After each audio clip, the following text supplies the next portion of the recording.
आपको कभी ऐसा लगा कि बिना किसी नोटिस के आपका जीएसटी असेसमेंट हो गया, या फिर किसी ने या जीएसटी डिपार्टमेंट ने ही आपकी कंपनी पर बेफिजूल की टैक्स की लायबिलिटी डाल दी?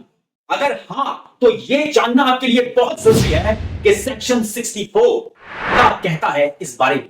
एक टैक्स पेयर के लिए यह जानना बेहद जरूरी है कि अचानक टैक्स असेसमेंट क्यों हो सकता है और इससे कैसे बचा जा सकता है। आप एक ऑनेस्ट टैक्स पेयर हैं, आपने सारे रिटर्न फाइल कर दिए हैं। एक दिन अचानक आपको एक असेसमेंट ऑर्डर मिलता है जिसमें लिखा है कि आपका लाखों का टैक्स बकाया है। आप कहते हैं, अरे ये अचानक इतना टैक्स बकाया कैसे आ गया? तो आपको बता दूं कि ये जीएसटी के सेक्शन 64 के तहत किया गया समरी असेसमेंट है।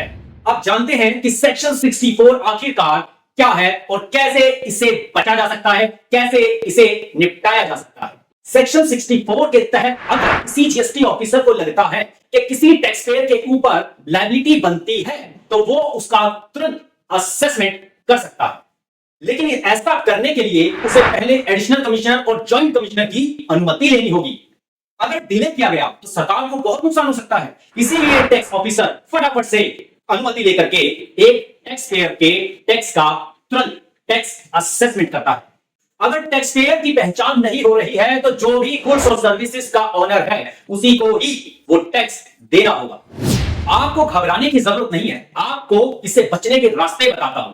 जब आपको असेसमेंट ऑर्डर मिले तो 30 दिन के अंदर आप अपील फाइल कर सकते हैं। एडिशनल कमिश्नर चाहे या जॉइंट कमिश्नर चाहे तो इस आदेश को, इस ऑर्डर को खुद भी वापस ले सकता है। अगर असेसमेंट गलत हो तो सेक्शन 73 और 74 के तहत इसे सही किया जा सकता है।